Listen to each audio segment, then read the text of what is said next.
kita akan masuk ke bahasan kita ini. Itu bahasan memahami makna bacaan ya dan gerakan sholat. Jadi ada makna bacaan dan makna gerakan ya.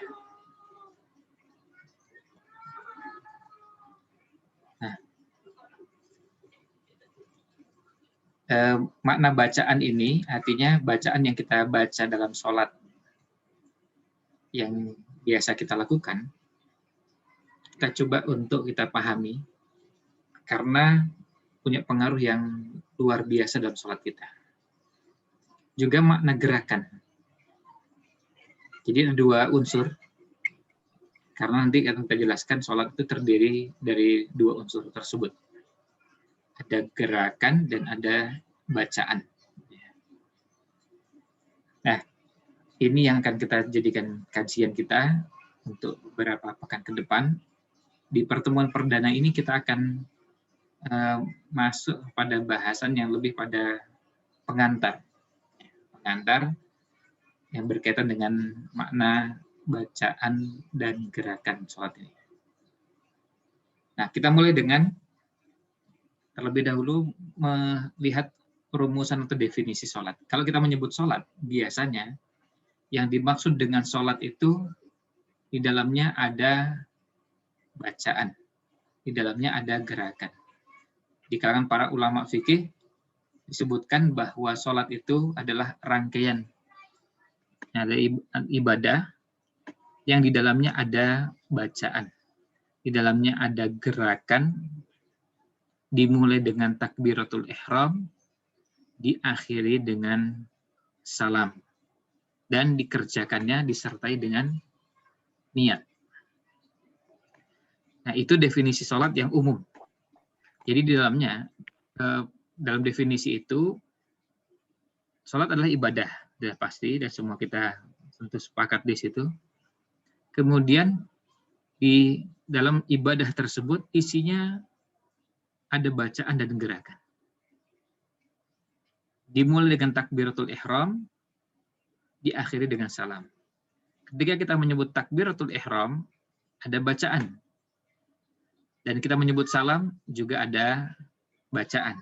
Tetapi di waktu yang sama, ketika kita menyebut takbiratul ihram, juga ada gerakan.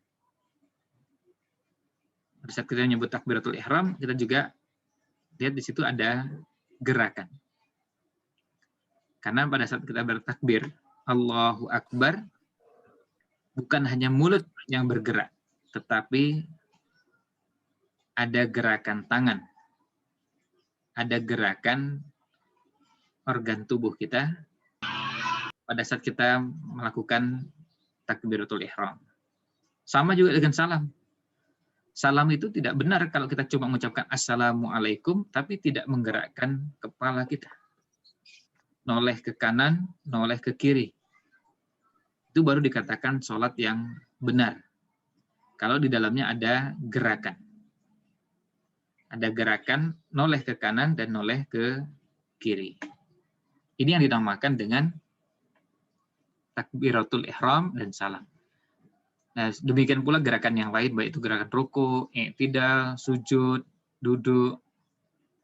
Ya, duduk dalam posisi sholat ketika berada di antara dua sujud, bukan hanya ada aturan cara duduknya, tapi juga diatur bacaannya. Kita tidak bisa sembarangan membaca bacaan.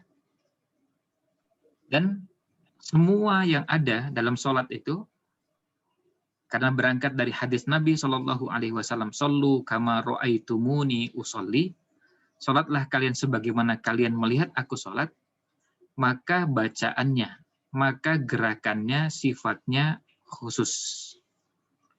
Diatur dengan aturan syariat yang ketat. Artinya, tidak bisa sembarangan.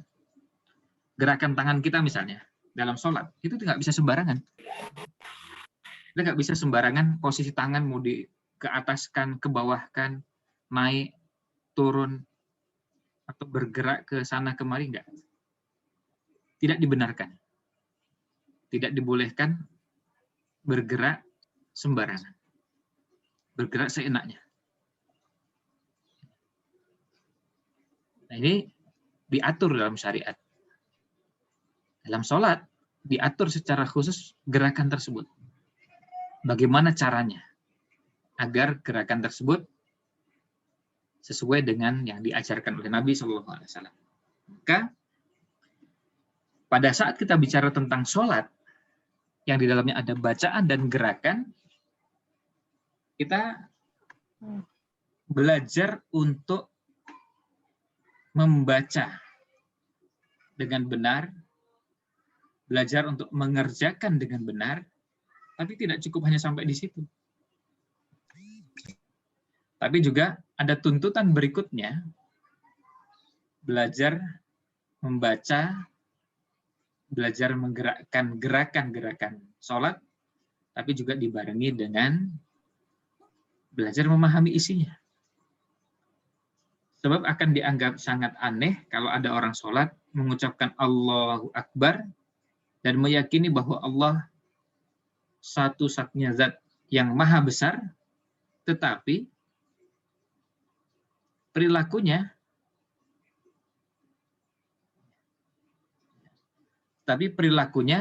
kok bertentangan dengan apa yang ada dalam bacaan tersebut.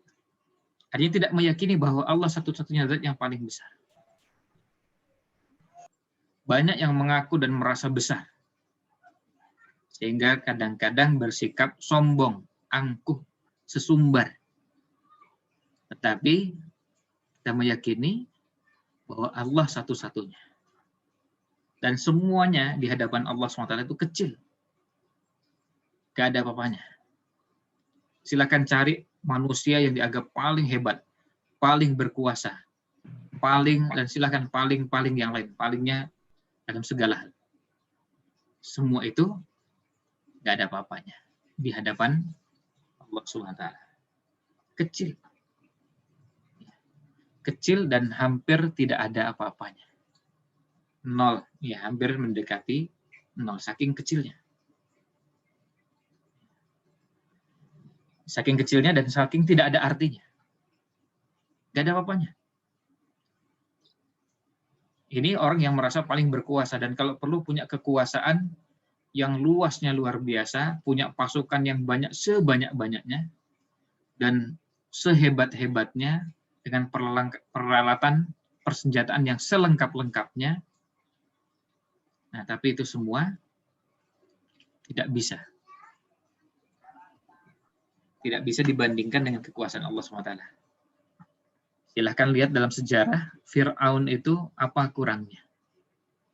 Kekuasaannya, kerajaannya, luar biasa luasnya. Kemudian, kalau berkuasanya, betul-betul berkuasa.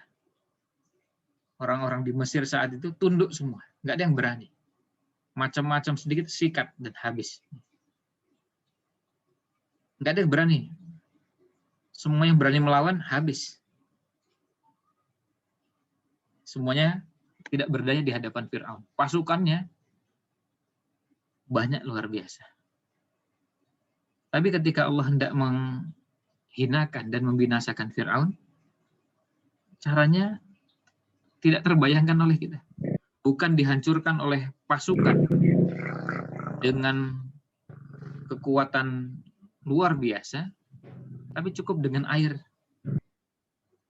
Membinasakan Fir'aun cukup dengan air. Air kok bisa mematikan? Kok bisa? Bagi Allah sangat mudah. Kalau cuma untuk membinasakan pasukan Fir'aun tadi. Artinya untuk membinasakan Fir'aun dan pasukannya bisa dengan sangat mudah. Kalau cuma sekedar membinasakan pasukan Fir'aun yang dianggap terbesar saat itu dan tidak terkalahkan, tidak tertandingi, dan betul-betul digdaya. Nah, itu untuk menunjukkan pada kita bahwa betapa Allahu Akbar itu harus hadir dalam diri kita. Kalau ada yang meyakini bahwa ada kekuasaan atau kekuatan lain yang begitu kuat dan menguasai yang ada di alam semesta ini, selain Allah, maka ini yang harus perlu kita koreksi. Kita koreksi karena tidak ada kekuatan yang bisa disetarakan dengan Allah SWT. Apalagi mengalahkan. Jadi kita sebutkan contoh Fir'aun karena Fir'aun kekuatannya, kekuasaannya saat itu besar. Dan betul-betul tidak tertandingi oleh kekuatan lain di mata manusia. Kekuatan-kekuatan yang ada pada manusia. Nah, ini yang ada pada sholat. Jadi pada saat kita mengucapkan Allahu Akbar, pada saat kita mengucapkan Sami Allahu liman hamidah, pada saat kita mengucapkan Subhanallah, dan seterusnya, bacaan-bacaan sholat, pasti ada maknanya. Dan tidak mungkin hanya sekedar diperintahkan cuma dibaca, bukan untuk dipahami. Nah, selanjutnya, kalau kita melihat sholat yang diperintahkan untuk ditegakkan, bukan sekedar untuk dikerjakan. Perintahnya apa? Ditegakkan. Aqimus sholah. Aqimis sholah. Al-Quran kita dapati penyebutan aqimis sholah atau aqimus sholah disebutkan di Quran beberapa kali. Untuk aqimis sholah disebutkan sebanyak 5 kali. Ada kata aqimis sholah. Dan itu disebutkan berulang-ulang untuk memberikan penegasan. Tentu ada hikmahnya, dan itu biasanya di kalangan para ulama yang mengkaji kemukjizatan Al-Quran, kita dapati bagaimana keunikan tersebut. Keunikan atau kemukjizatan, bagaimana Al-Quran menyebutkan kata aqim itu sebanyak 5, kebetulan pas dengan jumlah sholat yang difardukan. Di surat Hud ayat 114 Allah berfirman, wa aqimis sholata tarafayn nahari wa zulafan minal lail innal hasanati yudhibnas sayyi'at dzalika dzikra lidz-dzakirin. Di surat Al-Isra ayat 78 Allah berfirman, aqimis sholata liduluki syamsi ila ghasaqil laili wa qur'anal fajr inna qur'anal fajri kana mashhuda. Kemudian di surat Thaha ayat 14 Allah berfirman, innani anallah la ilaha illa ana fa'budni wa aqimis sholata li dzikri. Di surat Al-Ankabut ayat 45 Allah berfirman, utlu ma uhiya ilaika minal kitabi wa aqimis sholah innas sholata tanha 'anil fahsya'i wal munkar wala dzikrullahi akbar wallahu ya'lamu ma tasna'un. Kemudian dalam surat Luqman ayat 17 Allah berfirman, ya bunayya aqimis sholah. Ini perintahnya Luqman kepada putranya. Disebutkan 5 kali dengan kata aqimis sholah. Sholat yang wajib dalam sehari kebetulan 5 kali. Dan kalau kita menggali dan terus menggali, ternyata ada saja hikmah-hikmah yang kita temukan dan itu luar biasa. Oleh karena itu, pada saat kita bicara tentang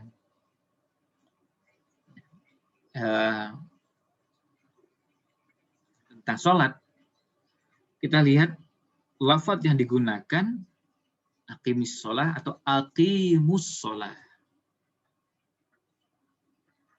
Dengan bentuk jamak. Kalau tadi bentuknya tunggal. Bentuknya tunggal, aqimis sholah.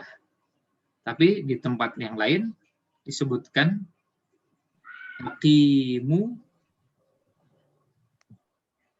aqimus shalah.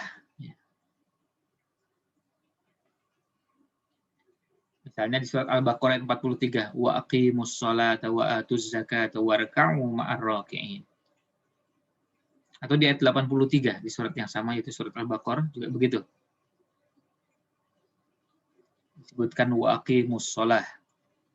Di ayat 110 juga sama, wa aqimus sholah.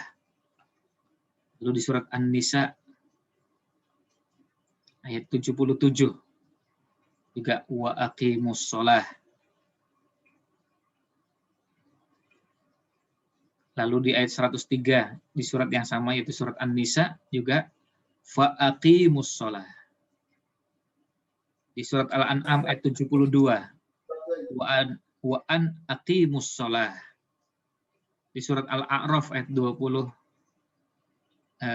surat Yunus, maaf. Di surat Yunus ayat 87 Allah berfirman wa aqimus sholah.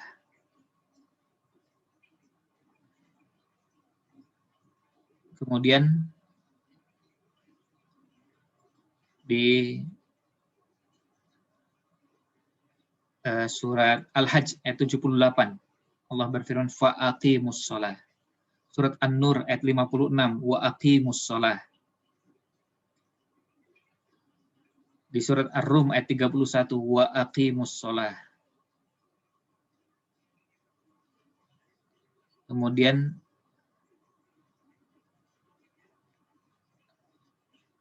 di surat Al-Mujadilah ayat 13 Allah berfirman juga fa aqimus shalah. Di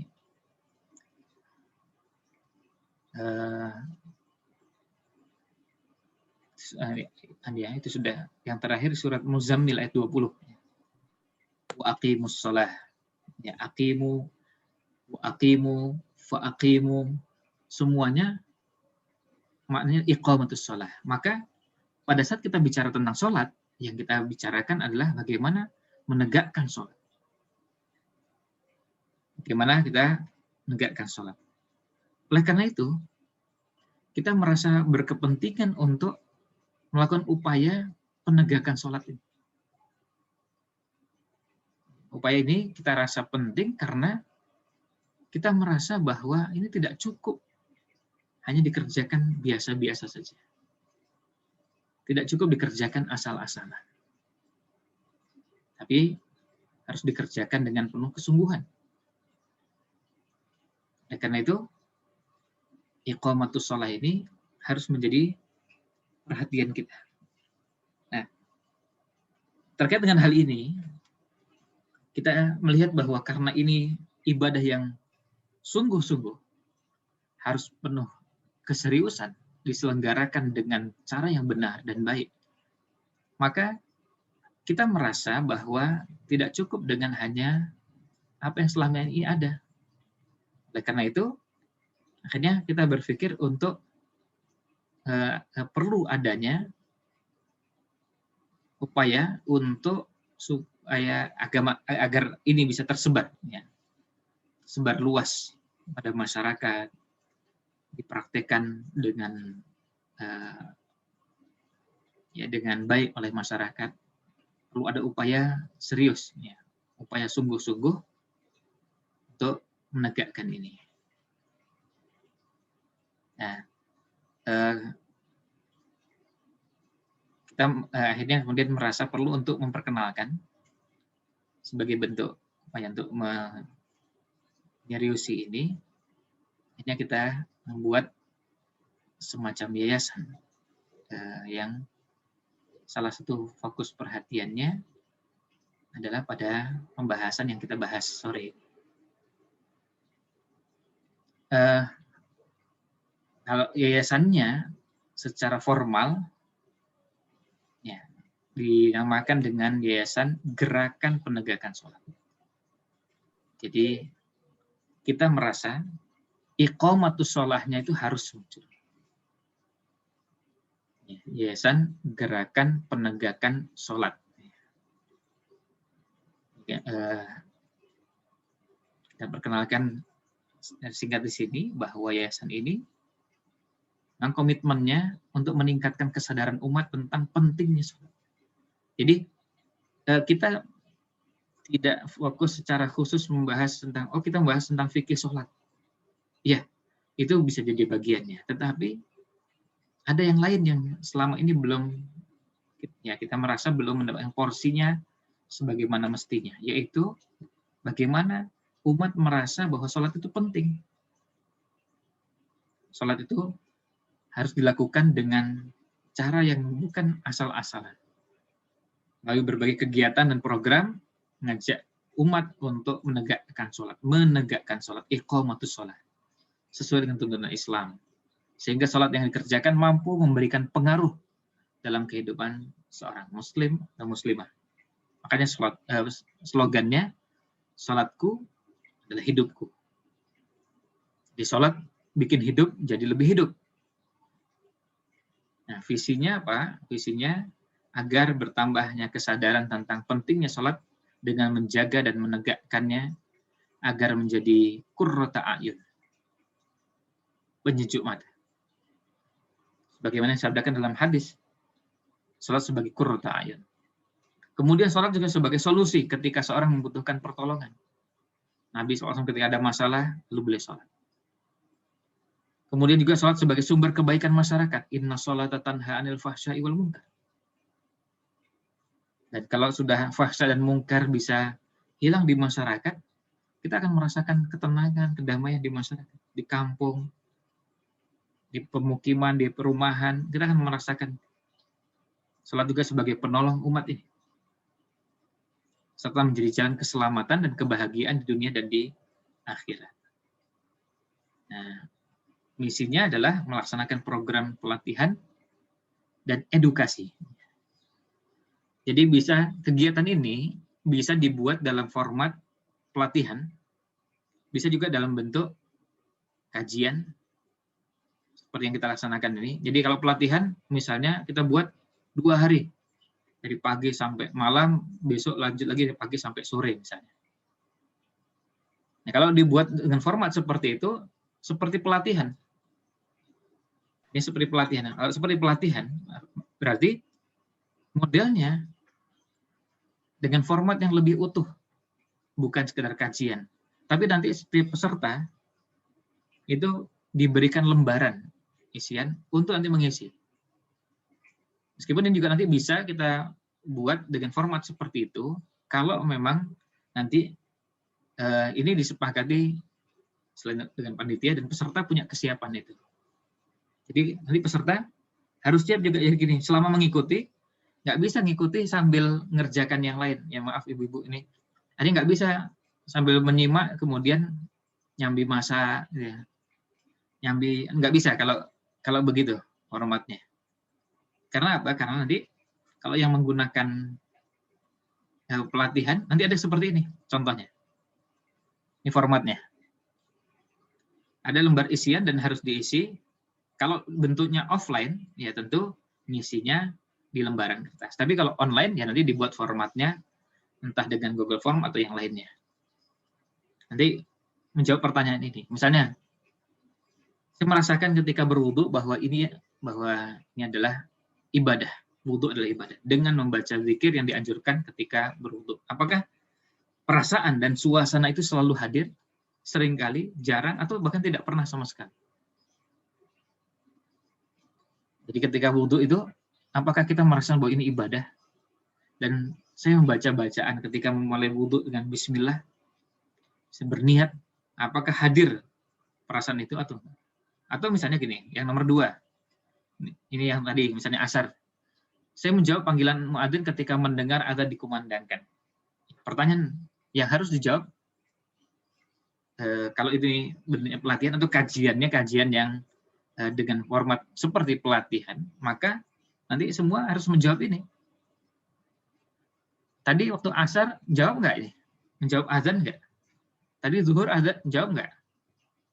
Maka nanti muncul di sini pilihannya. Apakah ketika azan dikumandangkan kita selalu menjawab azan atau sering? Atau kita termasuk yang jarang atau bahkan tidak pernah? Lebih banyak tidaknya. Tadi asar diingat-ingat, iya asar nggak jawab nih. Tadi duhur ternyata nggak juga. Subuh enggak. Tadi malam isya enggak juga. Maghrib enggak. Terus ternyata ditarik sampai 2 hari, 3 hari, iya ya. Jarang juga ini. Akhirnya ngisinya. Nah, ketika ini dijawab dengan beberapa pertanyaan apa yang sesuai dengan kondisinya. Tentu nanti kalau selesai azan, apakah baca doa selesai azan? Kalau sudah azan dikumandangkan, ini kalau yang bapak-bapak, apakah berangkat ke masjid? Apakah ketika, dan seterusnya sekian banyak pertanyaan. Itu namanya dengan format yang kita istilahkan tadi pelatihan. Nah, pelatihannya ini supaya nanti pemahaman ibu-ibu sekalian sejak awal bisa seragam, bahwa bahasan kita ini fokusnya bukan di fikih. Saya ulangi lagi. Bahasan kita ini fokusnya bukan di fikih. Jadi makanya temanya bukan tentang fikih sholat. Temanya bukan fikih sholat. Bukan bahasanya tentang hukum-hukum yang berhubungan dengan sholat. Meskipun kadang-kadang menyinggung, iya. Tetapi ini perlu kita pahamkan kepada ibu sekalian, supaya nanti pemahamannya sama. Kita bukan sedang mengkaji fikih sholat. Meskipun ini bagian dari rangkaian kegiatan yang berhubungan dengan kajian fikih nisa. Yang sebelumnya juga ada materi yang lain. Dan sesudah ini nanti akan ada materi yang lain lagi. Tapi temanya, pembahasannya bukan membahas tentang fikih sholat. Bukan membahas fikih sholat. Kita fokusnya membahas tentang makna bacaan dan gerakan sholat. Makanya kalau dalam pelatihan ini atau materi ini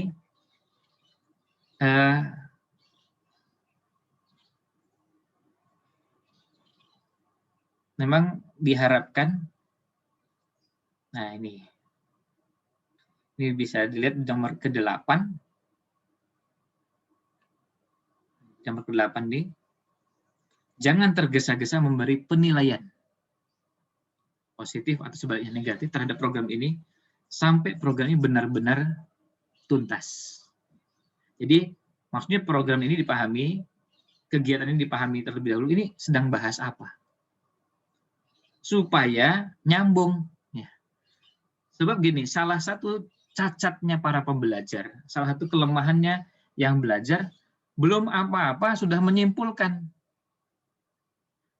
Nah, sudah menyimpulkan, lalu kemudian membayangkan dari kesimpulan itu, lalu membuat pertanyaan-pertanyaan, atau membuat kesimpulan-kesimpulan, atau membuat pernyataan-pernyataan. Padahal belum selesai atau belum tuntas. Nah, oleh karena itu, kenapa kita menyarankan supaya dipahami dengan baik di awal ini, sebenarnya kita ini akan membahas apa? Kita ini akan membahas apa? Supaya jangan salah menyimpulkan. Kalau salah menyimpulkan, nanti ke belakangnya muncul salah-salah yang lain. Nah, tapi kita berusaha untuk memahami bahwa program ini, kegiatan ini, kajian ini, kajian yang berseri ini, kita selenggarakan untuk membahas beberapa bahasan, tema yang berhubungan dengan memahami makna bacaan dan gerakan sholat. Jadi fokusnya ke situ. Fokusnya pada bacaan dan bacaan dan gerakan sholat. Fokusnya ke situ. Jadi bukan ke bahasan yang berkaitan dengan hukum fikih sholat. Sebab ini dua hal yang berbeda. Kalau kita membahas fikih sholat, berarti sejak awal kita akan membahas ada rukun, ada syarat, ada wajib, ada sunnah, lalu ada pembatal, termasuk ada hal-hal yang dimakruhkan dalam sholat. Kemudian bahasa pertanyaannya, apakah boleh, apa hukumnya. Sementara kalau pembahasannya berkaitan dengan makna bacaan dan gerakan sholat, fokusnya bukan ke situ. Fokusnya bukan ke situ. Fokusnya berkaitan dengan penghayatan terhadap apa yang selama ini kita baca dan kita lakukan. Termasuk mengevaluasi terhadap apa yang selama ini sudah kita lakukan. Misalnya, ini sekarang bisa kita coba ambil, langsung kita coba praktekkan aja ya. Menggunakan kolom partisipan. Ya. Silakan bisa mengisi di kolom partisipan, di kolom chat ya, maaf, di kolom chat maksudnya. Atau di kolom partisipan aja kita ya, biar lebih cepat ya. Saya ingin bertanya, dan silakan nanti cukup dengan raise hand atau angkat tangan.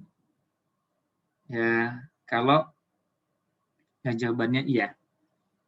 Apakah setiap kali azan dikumandangkan, kita biasa mengangkat tangan atau selalu mengangkat tangan? Yang selalu atau yang sering, silakan angkat tangannya. Silakan raise hand. Silakan mengisi di kolom partisipan. Yang selalu atau sering. Silakan. Ya, alhamdulillah ini ada 1, baru 2, 3. Saya ulang lagi. Apakah kalau kita mendengar azan dikumandangkan, apakah kita termasuk orang-orang yang selalu atau sering? Ya. Sering menjawab azan. Ya, kita sekarang fokusnya gini ya, fokusnya ke satu bahasan. Menjawab azan. Jadi ketika azan dikumandangkan, apakah kita termasuk orang yang menjawab azan? Baik itu yang selalu atau sering menjawab azan. Jadi menjawab azan ya. Jadi ketika azan dikumandangkan, ketika kita mendengar Allahu Akbar, kemudian kita jawab Allahu Akbar, Allahu Akbar. Ini pada saat hayya 'alas shalah, lalu kita jawab la haula wala quwata illa billah. Yang sering atau yang selalu silakan memberi dengan raise hand. Silakan dijawabnya dengan mengangkat tangan, bukan di kolom chat, bukan di kolom chat. Sekali lagi bukan di kolom chat, ya, tapi dengan mengisi di kolom partisipan. Sekali lagi ibu-ibu, di kolom partisipan, bukan di kolom chat. Jadi cukup dengan mengangkat tangan. Jadi tidak perlu menjawab iya, tidak, atau yang lain. Tapi kita cuma ingin lihat angkanya. Sekedar untuk bisa melihat bagaimana gambaran bahasan kita ini nanti akan berhubungan dengan apa yang akan kita lihat dari raise hand ini. Yang angkat tangan. Jadi pada saat azan dikumandangkan, apakah kita termasuk orang yang selalu atau sering? Jadi lebih banyak iyanya daripada tidaknya. Mengangkat tangan. Ya, cukup dengan raise hand ya di kolom partisipan. Ini berkaitan dengan menjawab azan. Nah, kita bisa lihat dari yang angkat tangan ini, yang raise hand, yang menjawab azan. Ketika azan dikumandangkan, lalu menjawab azan. Jadi pada saat hayya 'alas shalah, berarti jawab la haula wala quwata illa billah. Hayya 'alal falah, juga dijawab dengan la haula wala quwata illa billah, dan begitu seterusnya. Nah, kita bisa lihat dari 96, ya tentu kurang saya dari 95, yang biasa menjawab ternyata tidak mencapai sepertiganya. Ya, tidak mencapai sepertiganya, artinya belum mencapai 30. Nah, ini contoh kenapa materi ini penting. Ya. Ini contoh kenapa materi ini penting. Jadi bahasan kita, ya, bahasan kita kenapa ini fokus ke bahasan yang berhubungan dengan kita bicara tentang penghayatan sholat, berusaha untuk memahami bacaan dan gerakan sholat, karena kita bisa melihat beberapa pengetahuan yang sudah dipahami, banyak yang tidak diamalkan. Beberapa bahasan fikih ditanyakan dan sudah dijawab, tapi masalahnya tidak diamalkan. Nah, itu yang sebetulnya menjadi fokus pembahasan kita berkaitan dengan kegiatan kita ini. Jadi, kita ingin membangun kesadaran bahwa kita perlu membiasakan untuk mempraktikkan. Nah, ya ini terima kasih yang sudah raise hand atau angkat tangan. Ya, nampaknya sekali lagi masih sedikit yang biasa menjawab azan. Nah, sekarang saya coba turunkan semuanya. Pertanyaan kedua, dan silahkan nanti dijawab. Cukup dijawabnya dengan memberikan isyarat dengan raise hand, dengan angkat tangan. Saya belum mengajukan pertanyaannya, jadi jangan angkat dulu ya. Ya. Nah, ini ya. Pertanyaan berikutnya. Jadi kalau tadi ada yang tahu arti sami Allahu liman hamidah, silahkan raise hand. Silahkan angkat tangan. Yang tahu arti sami Allahu liman hamidah. Bukan Allahu Akbar ya. Kalau Allahu Akbar tadi saya sudah sampaikan. Ya Allah, Allahu Akbar artinya Allah Maha Besar. Silahkan yang tahu arti dari sami Allahu liman hamidah. Bisa angkat tangan.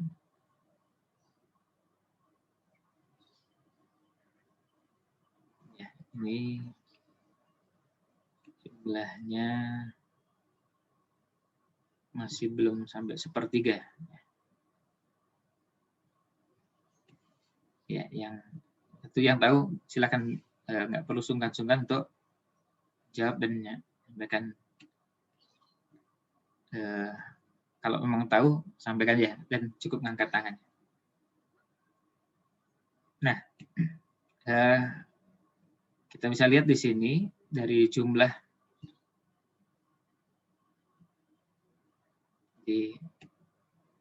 ada yang tanya jawabannya Allah Maha mendengar, bukan? Bukan. Ya. Artinya belum lengkap kalau itu terjemahannya. Sami Allahu liman hamidah. Kan begitu ya? Bukan sami Allah. Kalau sami Allah, Allah Maha mendengar. Jika sami Allahu liman hamidah, berarti ada terusannya. Dan tentu nanti maknanya bukan cuma sekedar Allah Maha mendengar, tapi terus maksudnya apa dari kalimat tersebut. Ya. Kalau terjemah harfiahnya Allah Maha mendengar bagi hamba yang memujinya. Ya. Nah, sekarang saya turunkan pertanyaan terakhir. Ya. Sebentar, saya turunkan dulu nih, ada apa? Mohon.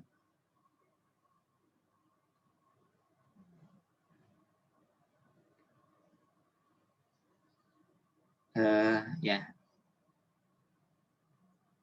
Sekarang pertanyaannya,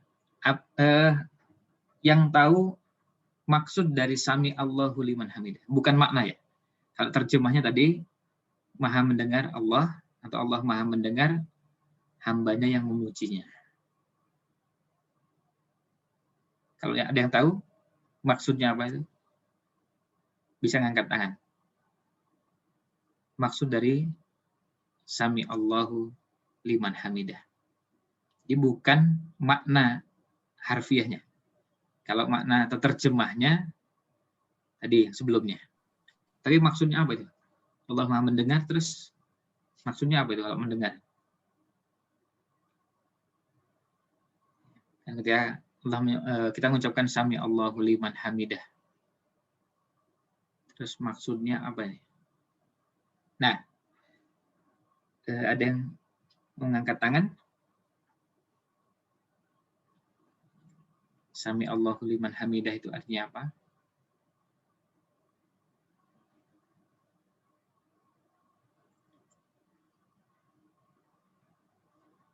Yang tahu jawabannya bisa raise hand atau angkat tangan.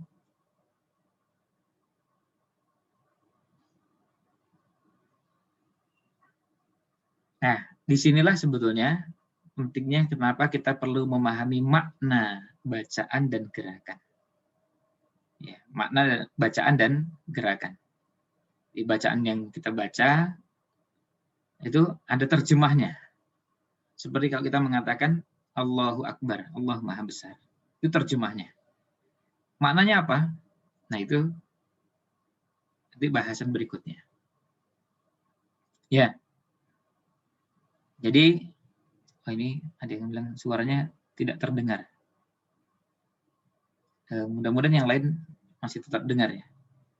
Kalau memang semuanya tidak mendengar berarti jaringan di tempat saya yang jelas. Oh ya, berarti ini tempat yang lain jelas berarti mungkin ada gangguan di sebagian peserta ya.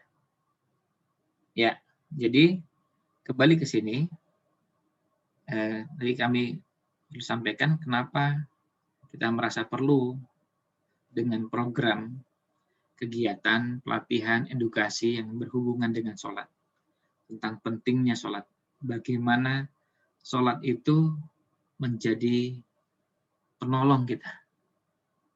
Wasta'inu bis-sabri was-shalah. Kita minta pertolongan kepada Allah dengan sabar dan sholat. Jadikan sholat dan sabar sebagai penolong. Nah, ini kan jelas nas Qur'annya. Ayat Qur'annya jelas. Nah, bagaimana kita mewujudkan itu? Nah, kalau belakangnya, kenapa hal seperti ini penting? Yang pertama untuk mentauhidkan Allah, mengagungkan Allah. Dan itu bisa terlihat dan sangat jelas nampak hadir ketika kita sholat. Ketika kita mengucapkan Allahu Akbar, itu tauhid. Kita mengucapkan A'udzubillahi minasyaitonirrajim, itu tauhid. Al-Fatihah, pesan tauhidnya sangat kuat. Ketika kita mengucapkan lagi Allahu Akbar, tauhid lagi. Sami Allahu liman hamidah, tauhid lagi. Allahu Akbar, sujud, tauhid lagi. Ketika kita, kalau kita ruku, Subhana Rabbiyal Azim, itu tauhid. Lalu kita sujud, Subhana Rabbiyal A'la, tauhid lagi. Jadi nilai-nilai tauhid dalam sholat ini banyak sekali. Sampai Assalamualaikum warahmatullahi wabarakatuh. Nah, ketika kita menyatakan dirinya sebagai hamba Allah SWT, maka nilai ini akan terasa sangat kuat. Nah, nilai tauhid yang ada dalam sholat ini banyak. Salah satunya, ini kita cuma ambil satu saja, bahwa dalam sholat itu kita betul-betul menyatakan diri kita sebagai hamba. Kita nyatakan diri sebagai hamba. Yang namanya hamba, seperti kalau kita bicara tentang bahasan hamba sahaya, budak, tawanan. Ya. Itu artinya betul-betul kita ini nggak punya apa-apa. Kita ini nggak punya apa-apa. Apa yang kita miliki itu milik Allah SWT. Jangankan uang, jangankan handphone, laptop, atau apa saja. Diri kita saja, kita nggak menguasainya. Itu bukan milik kita. Diri kita ini milik Allah SWT. Itu salah satu pesan dan nilai tauhid yang begitu kuat dalam sholat. Diri kita ini milik Allah. Sehingga kalau Allah perintahkan apa saja, kita sikapnya cuma satu, sami'na wa ata'na. Allah perintahkan ruku, kita ruku. Allah perintahkan sujud, kita sujud. Allah perintahkan pokoknya apa saja. Mau diperintahkan salam, noleh ke kanan, noleh ke kiri, mau sujud, mau ruku, berdiri, duduk, apa saja yang Allah perintahkan, sami'na wa ta'na. Nah, itu nilai tauhidnya kuat sekali. Karena kita menyadari diri kita ini milik Allah SWT. Bukan uang, ya. Bukan uang ini milik Allah terus diri kita enggak. Jangankan uang, kendaraan, pakaian, terus handphone, rumah. Ya, diri kita sendiri, tubuh kita ini. Tubuh kita, mata, telinga, ini semua milik Allah SWT. Dan kita menegaskan itu dengan firman yang disebutkan dalam Al-Quran, kemudian juga disebutkan dalam hadis. Dan kalimat itu biasanya kita baca pada saat ada kematian. Padahal itu pernyataan yang menjadi keyakinan kita bukan karena ada kematian, yaitu apa? Inna lillah. Kita semua ini milik Allah. Kita semua ini milik Allah. Wa inna ilaihi raji'un. Dan kita semua akan kembali kepada Allah SWT. Jadi sampai diri kita ini, kita nggak punya, kita nggak menguasai diri kita. Makanya ketika Allah perintahkan sholat, mau kaya apapun kita kerjakan. Sholat itu rukuknya setiap rakaat cuma sekali, sujudnya 2 kali. Sholat subuh itu 2 rakaat, sholat maghrib 3 rakaat, isya 4 rakaat. Kalau ditanya kenapa, kita nggak punya jawabannya selain tuntunannya begitu. Kenapa kok bisa begitu? Karena tauhidnya. Karena kita mengagungkan Allah SWT. Pokoknya Allah perintahkan apa saja. Perintahkan apa saja. Perintahkan berdiri, ruku, duduk, sujud, baring, apa saja. Pokoknya Allah perintahkan. Selama Allah yang perintahkan, sami'na wa ta'na. Dan ketaatannya, ketaatan mutlak. Ketaatan mutlak itu ketaatan nggak pakai nanya-nanya dulu. Kalau ketaatan yang tidak mutlak, itu ketaatan yang boleh nanya-nanya dulu. Misalnya gini, ada perintah gini, ada aturan gini, kita tanya dulu, sebentar. Ini maksudnya apa ini? Ya.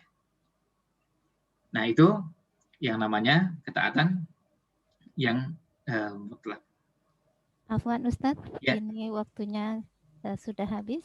Ya. Tinggal untuk materi tanya jawab 10 menit. Ya. Ya. Nah,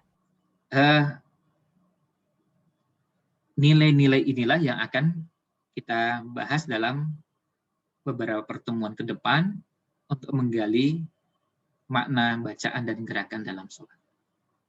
Jadi begitu, mudah-mudahan pengantar ini bisa dipahami oleh ibu-ibu sekalian, supaya nanti tidak salah persepsi sejak awal. Jangan dikira kajian kita ini kajian fikih sholat. Ya. Kajian kita ini adalah kajian di mana kita berusaha untuk menyempurnakan sholat kita, atau targetnya kita bisa khusyuk dalam sholat kita dan lebih baik sholatnya. Itu selanjutnya kita bisa masuk ke bahasan pertanyaan ya yang disampaikan. Pertanyaan yang ada ini tadi di awal beberapa pertanyaan disampaikan sebelum pemaparan kita. Ya, jadi bisa jadi pertanyaan disampaikan sebelum memahami sebenarnya kegiatan kita ini membahas apa, sehingga pertanyaannya berhubungan dengan fikih. Tapi nggak apa, Anda jawab. Ini kalau ada imam pas sholat subuh, rakaat terakhirnya kakinya seperti duduk di antara 2 sujud, sedangkan kita biasanya duduknya seperti lazimnya sholat tahiyat akhir. Apakah kita tetap mengikuti gerakan imam? Tidak. Seperti ini boleh kita berbeda gerakannya dengan imam, karena ini bukan termasuk rukun sholat, tetapi ini masuk dalam wilayah yang ada perbedaan pendapat tentang caranya, maka boleh kita berbeda dengan imam untuk caranya atau gerakannya. Sama-sama tasyahud, tapi posisi duduknya bisa berbeda. Kedua, dalam rangka mengajari anak apakah bacaan sholat kita, ibu-ibu, boleh dijaharkan. Kalau di luar sholat tentu boleh. Dan itu bahkan perlu sering diulang-ulang. Dikeraskan supaya anak terbiasa dan akhirnya jadi lancar.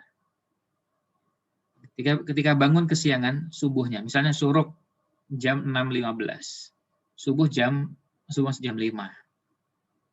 Bangunnya jam 5.45, apakah masih boleh mengerjakan sholat qobliyah subuh? Ya, boleh. Sebagaimana yang dilakukan Nabi SAW ketika bangun terlambat, matahari sudah naik, kemudian apa yang beliau lakukan? Beliau tetap mengerjakan sholat sunnah subuh, qobliyah subuh dulu, 2 rakaat, baru mengerjakan sholat subuh berjamaah bersama para sahabat. Dan sahabat yang lain pun sholat qobliyah dulu, baru sholat subuh. Dan berikutnya, gerakan sholat lebih dari 3 kali. Apakah dibolehkan? Contohnya, tangan seperti diayunkan setelah takbiratul ihram. Kalau maksudnya gerakan sholat lebih dari 3 kali, ada nggak tahu maksudnya apa ini? Gerakan sholat lebih dari 3 kali yang dimaksud ini. Kalau ini contohnya tangan seperti diayunkan setelah takbiratul ihram. Oh ya, kalau yang seperti itu tidak mengapa. Kalau yang dimaksud itu, artinya tidak sampai pada membatalkan sholat. Pertanyaan berikutnya, bolehkah kita sholat saat azan berkumandang? Dalam hal ini azan dari masjid terdekat terlambat. Tidak mengapa. Kalau bolehnya boleh, tetapi kalau lebih baik kita sudah menjawab azan yang dikumandangkan di masjid. Kalau kita sudah menjawab salah satu azan, maka kita boleh dan bisa cukup dengan salah satu masjid, tidak perlu semuanya. Dan berikutnya, untuk akhwat yang tidak berkewajiban ke masjid, bagaimana caranya agar dapat pahala berlipat seperti ikhwan sholat di masjid, di mana saat waktu sholat biasanya suami ke masjid. Nabi SAW kan sudah menyatakan bahwa sholatnya wanita di rumahnya itu lebih baik daripada sholatnya di masjid. Ya, lebih baik itu sudah menunjukkan makna ada keutamaan yang besar tanpa harus disebutkan berapa jumlahnya. Ya, jadi jangan berpikir bahwa itu dengan angka-angka. Jika Nabi SAW menyatakan sholatnya wanita di rumah itu lebih baik daripada di masjid, beliau menyampaikan itu ketika beliau berada di kota Madinah. Artinya sholatnya para sahabiat di masjid dengan dibandingkan di rumahnya, di masjid maksudnya Masjid Nabawi. Di rumah dengan di Masjid Nabawi itu lebih utama di rumah, apalagi di masjid yang lain. Tapi kalau ada yang mau ke masjid, tentu dibolehkan dan tidak boleh dilarang. Bolehkah kita menjawab satu adzan dari satu musala saja? Boleh. Jadi cukup satu adzan. Kemudian pertanyaan lainnya.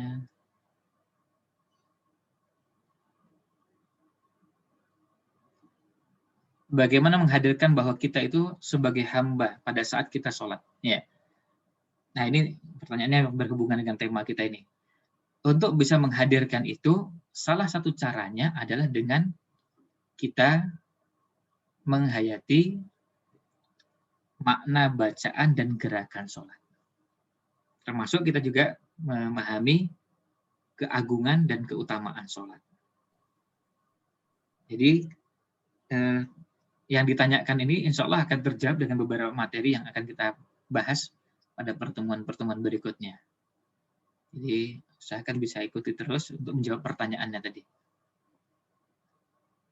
Memang tidak bisa tuntas satu pertemuan, dua pertemuan, tapi kita akan coba sambil belajar. Misalnya hari ini baru dapat pelajaran bahwa yang namanya manusia seperti kita ini adalah hamba Allah. Jadi inna lillahi, kita ini milik Allah. Ya, pelajarannya baru itu dulu aja. Keyakinan bahwa kita ini milik Allah dan akan kembali pada Allah SWT. Jadi semua yang ada di sekeliling kita ini milik Allah Subhanahu wa Ta'ala.